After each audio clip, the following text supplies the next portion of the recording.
Without knowing that I had just inherited my grandfather's billionaire empire, my husband served up my defeat as a spectacle before everyone. On the night I carefully organized our company's Christmas gala, believing my husband and I would have a new beginning, I was surprised in the worst possible way. In front of more than 200 people, he exposed my heart, my years of dedication, and my history as if they were disposable. I thought my life had ended right there, at the exact moment I was humiliated before everyone. But on that same day, an unexpected call changed everything. The woman everyone thought they knew began, in silence, to become someone much greater. This is a story of overcoming, justice, and silent strength. I am glad you are here. Follow until the end and comment with the city you are watching from. I want to see how far my story can reach. The ballroom was impeccable. The lights shimmered in harmony with the crystals hanging from the ceiling, and the floral arrangements brought a soft scent of eucalyptus and roses. I had personally chosen every detail of the Christmas gala, as I always did, but that year my heart beat with a different kind of hope. I wore a deep wine-colored dress, form-fitting, with sheer sleeves and embroidery that seemed to have been sewn with my own dreams. I wanted him to see me, not as the shadow he usually ignored, but as the woman who fought every day to save what still remained of us. I sat next to Ethan when he arrived, late and with his usual bored air. Even so, when our eyes met, I saw something different, as if he were about to truly notice me. The background music went silent when he stepped onto the improvised stage. I thought he was going to honor me. After all, I had organized everything alone, even amidst our silences. The guests turned, glasses in hand, with anxious smiles waiting for a Christmas toast, a speech about gratitude, about unity. My chest filled with hope for a moment. The stage lights highlighted him. Ethan seemed calm and confident, and that made me believe something good was coming. He called my name. My heart raced. I wanted to believe that was the turning point, that he would recognize my value, my effort, my devotion. I stood up and walked toward him, my eyes shining brighter than the crystals above us. Faint applause came from friends and acquaintances, perhaps expecting a kiss or a declaration. He called me to the stage to say something. He held up an envelope before everyone. With an impassive smile, he announced that the marriage was over. My brain did not process it immediately. The sounds became distorted. The laughter and whispers of the guests echoed like a cold nightmare. "Sarah, you deserve freedom," he said. "Here are the divorce papers." And he handed me the envelope as if it were a year-end gift. The room froze for eternal seconds, but soon filled with murmurs and awkward stares. The lights, once enchanting, now burned my skin. I stood there, the envelope trembling between my fingers. I wanted to ask if it was a game, a bad joke. But his gaze was cold and distant, as if he had rehearsed the whole thing. One of his partners even laughed out loud, calling it modern. I felt the heat of embarrassment rise through my body and paralyze my voice.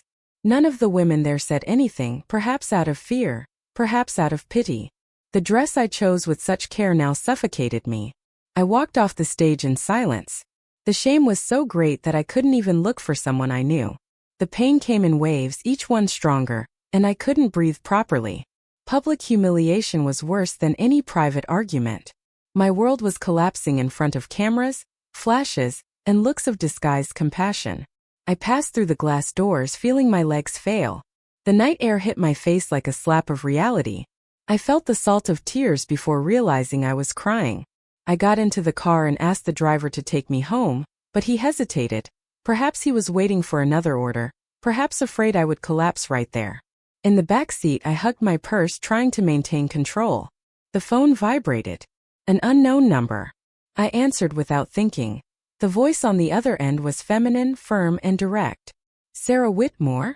"Yes, it's me. I'm sorry to inform you, your grandfather, Gerald Whitmore, passed away tonight." Time stopped again. My breath caught in my throat. I didn't know what to feel.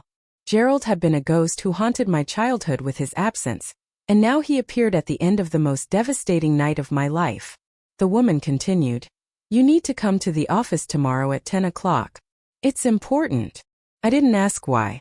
I just agreed. And I hung up. Something told me that call was not just about mourning. There was something hidden. Something that had been waiting for me for a long time. "Your grandfather passed away.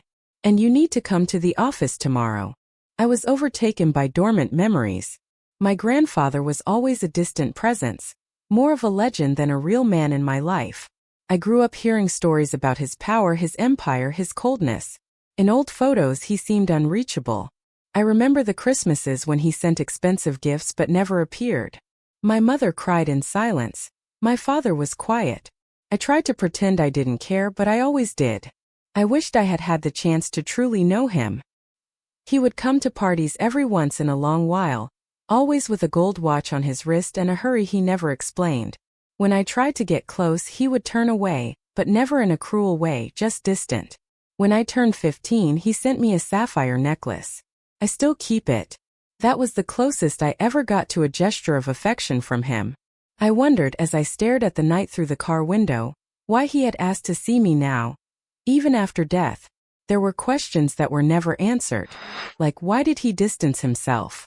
Why did he never interfere when my marriage began to crumble? Did he know?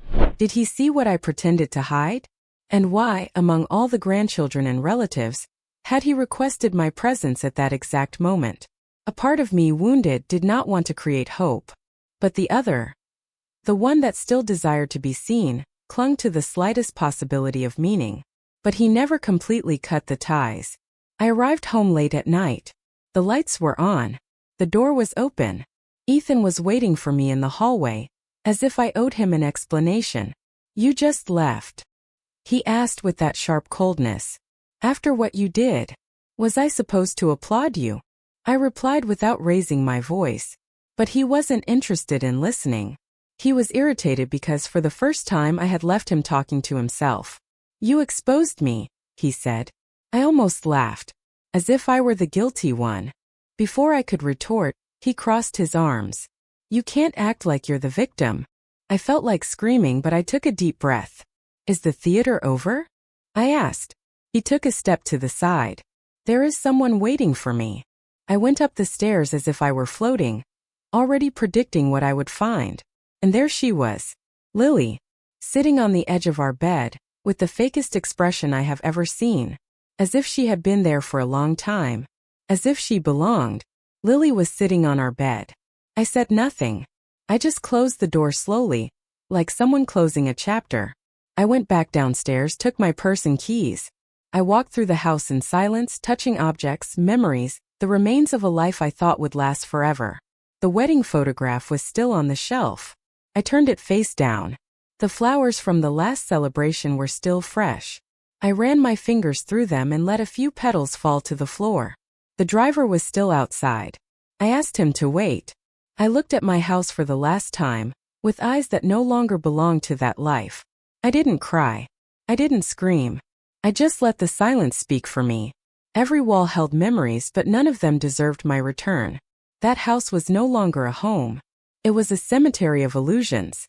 I closed the gate with my own hands. And I left. The next day everything would change. The building where the law firm of Whitmore and Langford was located was imposing but discreet. Its mirrored windows hid what happened inside, just as my grandfather used to do with his own feelings. I was greeted by a receptionist dressed in gray, who led me through silent corridors to a room lined with dark wood. Sitting at the table was a woman with a steady gaze and precise gestures, Rachel Langford. She stood up, shook my hand, and offered me a seat, as if we were about to sign an ordinary agreement. But it was no ordinary meeting. Rachel opened a folder and pulled out a letter with my name written by hand. "Your grandfather wrote this for you. He asked that it be read only after his death." My fingers trembled as I held the envelope. I recognized the handwriting instantly. I tore the edge carefully and began to read. His voice resonated in every word. "If you are reading this, it is because my time has ended. But yours, my dear, is just beginning." The floor seemed to pull away from under my feet. In the letter, he said he had always watched me, silently from afar, in my small gestures, in the choices I made. He said he knew I was suffering and that he regretted not being more present. That among all the descendants, I was the only one with the balance between justice and compassion. Therefore, he had left the family's greatest legacy to me. I swallowed hard. My blurred vision tried to process what that meant. "Whitmore Holdings is now yours," said the last line. He was watching me this whole time? Rachel then opened another folder. There were the official documents, records, wills, contracts. She spoke clearly, but my hands were sweating. Your grandfather left 100% of the shares of Whitmore Holdings to you. The transfer has already been legalized. As of today, legally, you are the sole heir of the conglomerate. My heart raced. It was an unimaginable fortune, an empire of more than $30 billion. And now it was mine. My name. My signature. My responsibility. I tried to speak, but the words wouldn't come out. It was surreal. I couldn't think of anything else besides the irony of fate. On the same night I was publicly humiliated, I had become one of the most powerful women in the country. Rachel explained the next legal steps, but I only heard fragments. I, the invisible wife, was now the CEO of an empire. Everything began to take on a new shape, a new path, a new Sarah. My eyes returned to the papers. They felt heavy, as if they carried not only numbers and properties, but future choices, decisions that would affect thousands of people. I took a deep breath. I couldn't let that destabilize me, not at that moment. The company is solid, but its future will depend on how you lead the Whitmore name from now on. Rachel stared at me, and I realized she wasn't just speaking as a lawyer. She was testing my strength. The signature is already registered in your name. I left the office feeling the world spinning at a different frequency. The truth was too big to fit inside me at that moment. I got into the car, took off my shoes and leaned my head against the seat. I could call someone, tell them, scream. But I kept silent. No one could know. Not now. Ethan needed to continue believing he had won, that I was broken. That would give me time. And time now was my greatest weapon.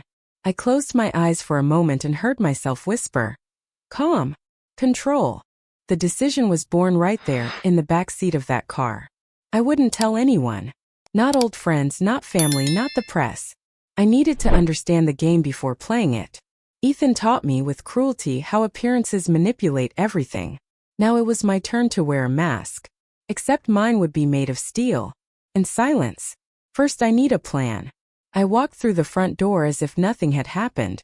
The house was silent, but I already knew every breath of that place. I passed through the hall with the serenity of someone returning from the supermarket, not from the meeting that would redefine my life. Ethan was in the living room, with a glass of whiskey in his hand and his feet propped up on the coffee table. He looked at me over his shoulder, smiled, and turned his attention back to the TV. Did you sleep well at your sister's house? He mocked. I nodded, as if every word of his were harmless. I went up the stairs like someone walking on glass. The bedroom was exactly as I had left it. Cold, impersonal. No sign of Lily. Perhaps she only appeared at night. I ran my fingers over the bedspread, took a deep breath and went to the closet. I needed to maintain the routine, hide every tremor. I wore a simple white shirt, gray pants and a discreet necklace.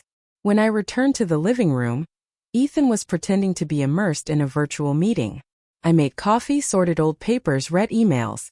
All with the calmness of someone whose world had never been turned upside down. But inside, every step was a preparation. I couldn't falter. That house for now was still my battlefield. And I would play with intelligence. Ethan needed to continue underestimating me. Only then would I have enough time to strengthen myself.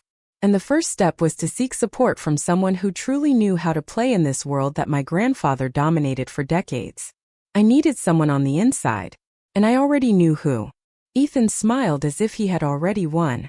In the late afternoon, I received an email from Rachel. Can we talk today? I replied yes. She asked me to go to a discreet room on the ground floor of a commercial building downtown. When I arrived, she was not alone. Beside her was a woman of immense presence, with eyes that seemed to pierce through truths. Sarah, this is Valerie Cooper, the best divorce lawyer I know. Valerie greeted me with a firm handshake. Her gaze said it all. She was not one for half measures. Rachel explained that Valerie accepted the case for one simple reason. She doesn't lose. I have already read about your husband. I have beaten men like him before. And I will beat him again. I felt a wave of relief and a strange pleasure imagining Ethan facing Valerie in a courtroom. Finally, I had an ally. An expert in dismantling inflated egos. He will want to silence you. He will try to buy you. He will use the media. But you will not give in. Are you willing to play until the end? I nodded. Rachel smiled. Then let's begin. The table filled with documents, spreadsheets, and data. Valerie had already drawn up a financial profile of Ethan. She knew where he hid resources, what his weak points were, and what would make him lose control. It was like watching a chess game being set up before me. And for the first time in a long time, I felt like I was no longer alone. We were about to start a war. But now I had weapons. She doesn't lose cases. Never. I spent hours listening to strategies, taking notes, trying to absorb everything. But one plan in particular caught my attention. Valerie proposed that we continue letting Ethan believe he was in control. Let him relax. Let him show off. He will make mistakes if he thinks he has already won. It was risky. It required cold blood. But it was perfect. And I was ready. I told them I would accept that line of action. I would smile, cook, be kind. While inside I sharpened my new self. Upon leaving the meeting, I felt the air was different. As if something inside me had aligned. I was no longer just the betrayed wife. I was the woman who carried an empire in her name, and who was now planning how to use it. Ethan had no idea what he was about to lose. And the longer it took for him to notice, the stronger I would become. Now it was a matter of time. And silence. Patience, finally, had become my deadliest weapon. Let's let him think he is in control. I began to observe from afar the social events I was always a part of, now as a silent spectator. Ethan made sure to appear at every cocktail party, every business dinner, with Lily by his side, as if she were his new trophy. They posed for photos, laughed too loudly, and exchanged rehearsed looks. I saw these images circulating on social media and cheap gossip columns, as if they were proof that he was moving on. I laughed inside. No one there knew what was about to happen. Every move of his was predictable, and therefore useful. In one of the photos, Lily was wearing a dark blue embroidered dress with asymmetrical sleeves. My heart raced. I knew that piece. I had designed it months earlier for a charity event he never let me attend. He had not only destroyed our marriage, but now he was flaunting his mistress wearing creations born from my hands. The irony was painful but also revealing. Ethan never had an identity of his own. He only sucked it from others. I pretended I didn't care. But every detail fueled the strategy growing inside me. I let the press show them as the new it couple. I let Ethan believe that my absence was a defeat. But the truth was that I was more present than ever, behind the scenes in legal corridors in silent moves. Every step he took now was recorded, analyzed, predicted. The stage was his for now. She was wearing a dress I had designed. When we met at his law office weeks later, he looked victorious. Finally decided to accept reality, he said, sliding an envelope with the terms of the divorce settlement. The amount offered was high, for an ordinary person. But for me now it was offensive. I signed the paper firmly without trembling. Everything is correct, I murmured. Ethan's eyes widened, confused. That was not part of his script. I was supposed to protest, cry, hesitate. But I just signed. He tilted his head, trying to decipher my calmness. You are strangely calm, he commented. I shrugged. I'm just tired of fighting. Inside, however, my mind was on fire. That signature was not a surrender. It was bait.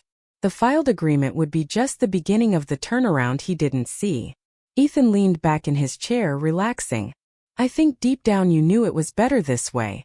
I smiled back like someone accepting a well-delivered blow. I stood up from the chair with elegance and thanked him. The performance was perfect. He truly believed I had given up, that the Sarah he had molded for years had accepted the role of supporting character forever. Except now, I was the director of my own story. The document he celebrated so much was just the curtain hiding the real script. I left the room without looking back, but inside, I could already hear the echo of his approaching fall. He laughed, thinking I had given up. On the same day, Valerie filed the confidential protocol. It was the starting point of a new legal battle, one he never foresaw. The sealed document contained evidence, suspicious movements made by Ethan, hidden contract clauses, and above all, the rights I now held as the CEO of the empire he thought was still his. The petition would not be public for now, but it would change the course of everything. Every detail had been calculated. I spent the night awake reviewing the papers. Valerie called me at midnight just to say, "It's done." And it was like hearing the first sound of an avalanche. We had a date set. The gears of justice were beginning to move in silence. Ethan, distracted by his own arrogance, had no idea what was coming. I still wore the mask of passivity, but inside the plan was already in motion. And nothing would stop him from collapsing when the truth came to light. I was not seeking revenge. Not in the way he would understand. What I wanted was justice, the kind that never screams, never hurries, but arrives at the right time and destroys everything built on lies. And I knew the right time was near. 3 weeks. That was all I needed. 3 more weeks of silence, and his structure would begin to crack from the inside. And then there would be no stage or audience that could save him. In 3 weeks, the final hearing will change everything. 2 days after the notification, Ethan was informed by one of his lawyers about losses in shareholdings that he thought were under control. Rachel and Valerie had acted quickly, supported by legal clauses that my grandfather had kept well guarded in the holding company's contracts. Ethan freaked out. I received the news through Valerie with a smile on her face. "He didn't understand how this happened," she said. And I just shook my head. He would never understand. Until it was too late. The first time Ethan called me after the notification, I didn't answer. I knew he was writhing in anger and doubt. For the first time, he didn't have control. And that, for someone like him, was unbearable. The man who handed me an envelope in front of 200 people now found himself facing papers he couldn't read. It was the beginning of the fall. And the most interesting thing was seeing how he began to become disorganized. His decisions became impulsive, confused, and fragile. In the following days, Valerie said his meetings with shareholders became tense. Some board members were already questioning recent decisions. And then the first rumors emerged. The empire he flaunted so much began to slip through his fingers. All before a silent audience that watched. And in the center of it, me, invisible to him but present in every movement. That was not a war. It was surgery. Precise, silent, fatal. How did she get access to that? The side effect was immediate. Lily began to distance herself. Public appearances decreased, and soon there were no more posts with the two of them. I learned from Rachel that she had looked for an apartment on her own. As a precaution, the promise of luxury and stability that Ethan sold was now falling apart. And with it, his image. I saw a short video in which the two were arguing in a parking lot. He was agitated, she was crying. "You promised me stability," she screamed. He, not knowing he was being filmed, ignored her. It was only a matter of time. Lily was a mirror of the type of woman he always preferred. Moldable, displayable, obedient. But even that kind of reflection begins to crack when the foundation shakes. She couldn't stand being a supporting character in a shipwreck. And gradually she began to ask too many questions. Ethan, used to controlling even the silence of others, didn't know how to deal with doubt from someone like her. And that only accelerated the implosion of the theater.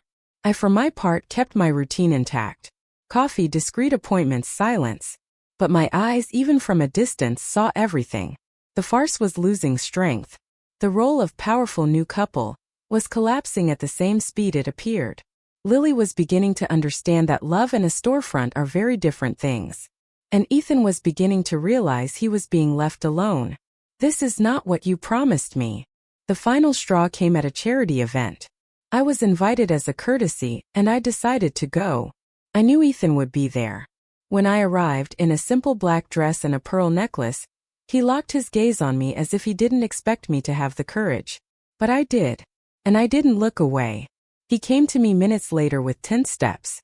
"You knew what you were doing, didn't you?" He whispered between his teeth. I replied with a polite smile. "I always knew." He lost control. He began to raise his tone. The people around pretended not to listen, but they did. "You set this all up. Is that it? You're going to destroy everything for revenge." He continued. I kept my gaze fixed and cold. "I'm not destroying anything. I'm just clearing away the rubble." Ethan seemed disoriented, like someone who had lost their footing. For the first time, his mask fell in public. And everyone saw it, including me. But I felt no pity. The pain he caused me was not comparable to the wound he was now inflicting on himself. He created his own destiny, and now he was watching the fall in slow motion. When he finished speaking, I just smiled. And I walked away amidst glances and whispers. The night went on, and he stood still in the center of the ballroom, alone, small, trying to understand where everything had started to crumble. The answer was simple. When he decided to underestimate me, she just smiled and left. I began attending the Whitmore Holdings meetings as the interim CEO, but always behind a discreet and legal name. Rachel took care to keep my identity out of the minutes and protocols. I watched the meetings through the tinted glass of the adjoining room, or followed along via video conference without a camera. The team was on high alert, trying to understand the recent restructuring, not knowing that the change came from someone who had always been ignored. Hearing executives debate solutions without imagining that it was I who had approved each one of them was almost poetic. Gradually, I recognized faces, vices, and veiled lies. The company was strong, but it was contaminated by years of decisions that favored a few and penalized many. My grandfather had maintained control up to a point, but Ethan had transformed part of the structure into a reflection of his vanity. I began to outline the first changes with Rachel. New internal codes, strengthening governance, and anonymous whistleblowing channels. Everything was done strategically, without fanfare, like a surgery performed without anesthesia, but necessary. While the facade remained intact, the foundation was being transformed. That was more than an act of justice. It was reconstruction. And I felt alive. For the first time, I used my intelligence freely, without needing to ask for approval or permission. The meetings became less chaotic. Some decisions began to yield modest praise. And although no one knew who the new figure behind the resolutions was, they were already starting to call her someone who knows what they are doing. You don't know who is behind this. My heart filled to see that the small changes were provoking large reactions.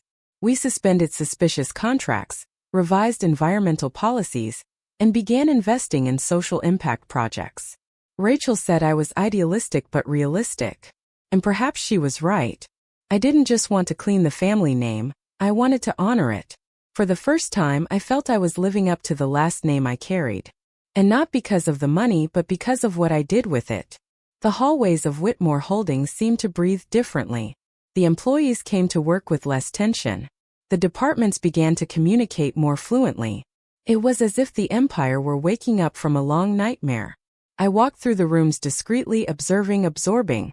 One day, as I crossed the lobby, I heard an employee say, "Someone up there cares about us now." I smiled without her noticing. That was worth more than any rising stock price. Rachel told me to stay focused, and I did. But I also let pride reach me every now and then. Not a vain pride, but the pride of knowing that I was finally occupying the space that was always denied to me. Silence continued to be my greatest ally. But it was not empty. It was full of meaning. Every decision made was a step closer to the revelation that would change everything. I was still invisible. For a short while. This place has a new heart. It was during an internal audit that the veil finally fell. Documents filed under complex codes revealed financial movements made by Ethan while he still held an executive position. Offshore accounts, over-invoiced purchases, contracts with shell companies. I felt my blood run cold. Every number, every value was a cry of disrespect. It wasn't just greed, it was dishonesty on a large scale. And for years, he had used our family's name as a shield. Valerie analyzed everything with calmness and precision. This could lead to a criminal case if we want. But at that moment, my emotion was greater than any legal plan. I felt betrayed again, not as a wife, but as the heir to a legacy that he tried to stain for convenience. I cried alone that night, not out of weakness but out of indignation. Ethan hadn't just destroyed a marriage. He had corroded an empire built with sweat and vision. After taking a deep breath, I understood what needed to be done. Not for revenge but for justice. He needed to face every consequence, and the world needed to know the truth. I was no longer the woman who accepted things quietly, and my silence now would have an end time. His dirt was before me like keys that would open all the necessary doors. His ruin was coming, but not by my hands, by his own. And he still thinks he's the victim. The dossier was assembled by Rachel and Valerie with the care of those dismantling a bomb. Weeks were spent gathering data, evidence, images, and audio. Everything was verified, cross-referenced, and reviewed. The material was delivered anonymously to an investigative journalist with an impeccable reputation, Michael Danner. He received the envelope in his newsroom like someone finding gold amidst concrete. Every page told a story of corruption, abuse of power, and hidden betrayals. Michael read every line with attentive eyes. He called the cited sources. He confirmed numbers. He checked dates. And upon realizing the depth of the material, he understood that it was not just a complaint, it was a predicted implosion. The name Ethan Whitmore was in every corner of the dossier. But there was something even more intriguing. Indirect mentions of the recent change in the company. A silent, firm movement that reoriented the empire. Who is behind this? He wondered. The answer was not there yet. But the evidence was. And it was too strong to be ignored. Michael prepared the report with caution and urgency. It was a risk, but it was also an undeniable scoop. When the newspaper decided to publish, they knew the impact would be national. Ethan was not just a businessman. He was a public figure surrounded by influence. The story would come out in the Sunday edition. And I, in silence, waited. Every tick of the clock brought me closer to the end. And the beginning. The evidence is all here. Sunday dawned with a gray sky and heavy air. But at the newsstands, on social media, and on online portals, his name was in the headlines in large capital letters. Investigation reveals financial schemes of Ethan Whitmore. Photos, graphs, documents. Everything was there, exposed. The entire country watched the fall of one of the most idolized men in the elite. And for the first time, his silence was real. No statements. No denials. Just the sound of his own empire collapsing. Interviews followed in sequence. Experts commenting. Former employees speaking. Ethan's image crumbled before everyone's eyes. But what surprised everyone was a sentence that appeared in the second part of the report. Internal sources indicate that the turnaround in management began after the death of Gerald Whitmore, led by a figure not yet revealed. It was enough to generate theories. But Michael concluded the text with a sentence that gave me chills. Sarah Whitmore. The woman behind the curtain? I was alone in the room when I read that.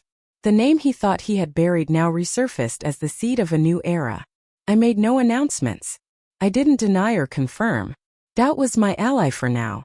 But the world was beginning to see that there was a new force behind the change. A force that wore high heels, a sharp silence, and a clear vision of what was just. Messages began to arrive. But I stayed focused. Sarah Whitmore. The woman behind the curtain. The final scene of the day was not public, but it was the most symbolic. Ethan, alone in his apartment, called my old number. I had forwarded it to a secure line, and I could hear the call without needing to answer. He was crying. He wasn't yelling or screaming. He was just sobbing. He said my name between short breaths, like someone trying to call for a salvation that he himself destroyed. Sarah, please talk to me. His voice no longer had arrogance, only emptiness. I remained silent. The phone vibrated for long minutes before stopping. I felt a sting in my chest, not of pity but of closure. It was like watching a flame go out without needing to blow on it. Ethan, the man who silenced me so many times, was now screaming for an answer that would never come. Rachel called me minutes later, informing me that his team had begun to leave the offices. Some investors had officially abandoned him. The downfall was complete. I hung up the phone and went to the window. Outside, the city continued its rhythm. But inside me, everything was changing. The Sarah of before would never have endured so much. But now I knew exactly who I was. And more importantly, I knew what was yet to come. The war was over. But the story was just beginning. He called Sarah, sobbing. The phone rang on a silent afternoon. The number was not saved, but the name echoed even before he said a word. Sarah, it's me. Ethan's voice was loaded with a weight he had never shown before. Not publicly, not with me. He apologized. He spoke about mistakes, about pride, about regrets. He said that now he saw everything clearly, that losing everything had made him see who truly mattered. I stayed silent, listening to every word. It was like watching an old black and white movie. He appealed to memories, trying to revive feelings that had long been dead. Remember our first Christmas together, he said, his voice failing. You sang off-key and laughed without stopping. It was the first time I felt at home with someone. For a second I felt something move inside me. Not love, but the memory of who I once was. But it was late. Too late. He wanted to go back in time, but time was exactly what he took from me. Years of silencing, of contained pain, of absence disguised as partnership. Now he said he would change, that he would do things differently. But I knew it wasn't about me. It was about him trying to cling to the last thing that still remained. The image of a marriage that he himself destroyed. Ethan didn't miss me. He missed what I represented. Remember our first Christmas together? I took a deep breath before responding. Firm. Precise. Without resentment, but with a sharp clarity. Ethan, you had every chance. Every single one. And you chose to ignore them. He tried to argue, but I interrupted. I am not that woman anymore. I am not the one who waited for your attention. I am not the one who justified you to others. I am not the one who shrank so that you could shine. With every word I felt my spine straighten inside. I was free. He said he still loved me, that he could start from scratch. But I knew that love was attachment, desperation, and fear of loneliness. There was no more room for that in me. You never loved me, Ethan. You loved the control you had over me. His silence on the other end of the line was deafening. For the first time he had no answer. And I knew I had one, not over him but over myself. That was not just a conversation. It was the closing of a cycle. A final cut on the line that bound us. There was no anger in my voice, only peace. He cried. I heard it.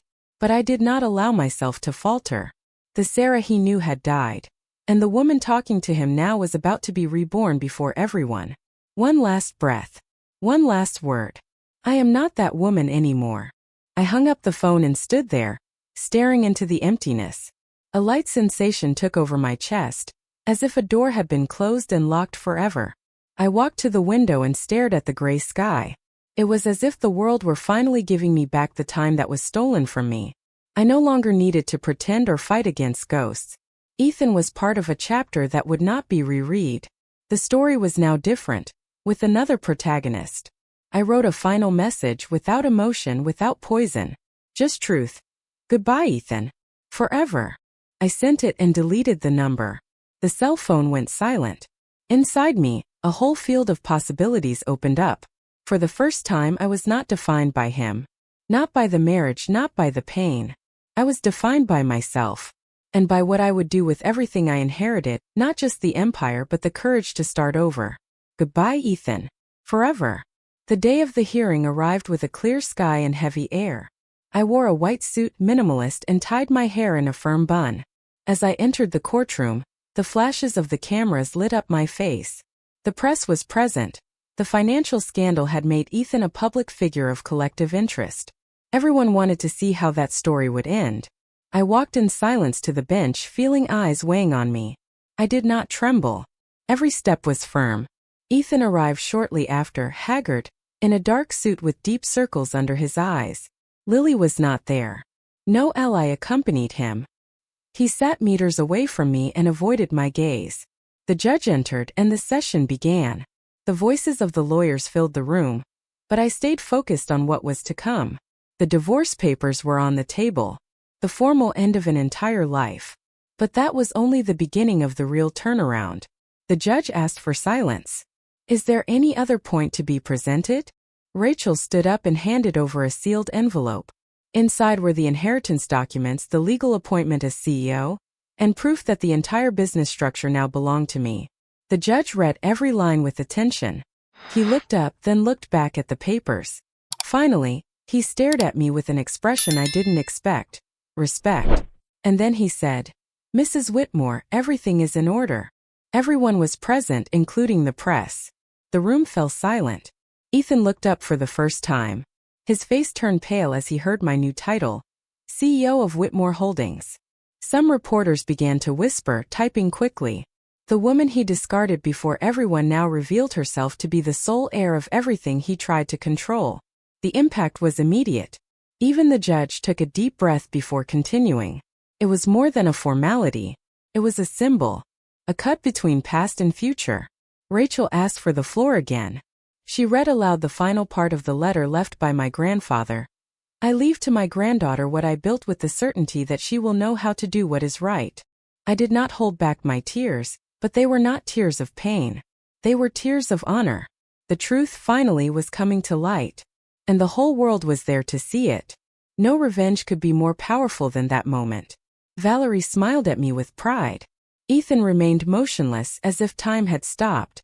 And in a way it did stop for him. His narrative had ended. Mine was being rewritten before everyone. It was a rebirth and pain had been the price. Now only one path existed forward. And for the first time everyone saw who I really was. The judge looked at her with respect. At the end of the hearing, Ethan stood up and left without saying a word. His face was the picture of ruin. Not just financial but moral and emotional. I saw his slumped shoulders, his slow walk, his empty expression. No word he said there would change what had been done. And perhaps he knew that. I didn't follow him. I didn't call him. I didn't feel pity.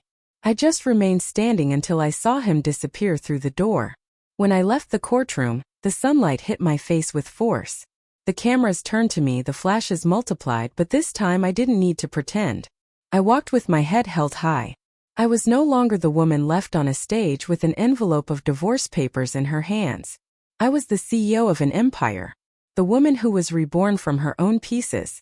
The true Sarah Whitmore whole. I took a deep breath before getting into the car. Rachel and Valerie smiled, knowing that moment was only the beginning. There would be new challenges, new attacks, but now I was prepared. Because everything they tried to take from me now belongs to me. And no one ever again will reduce me to silence. The story that began with humiliation ended in glory. But for me it was only the first page. Her world was just beginning. Now I am curious about you who heard my story. What would you do if you were in my place? Have you ever gone through something similar? Support the channel by subscribing, liking, commenting, and sharing this video. I am leaving another story on the final screen that you will also like, and it will definitely surprise you. Thank you for watching until the next video.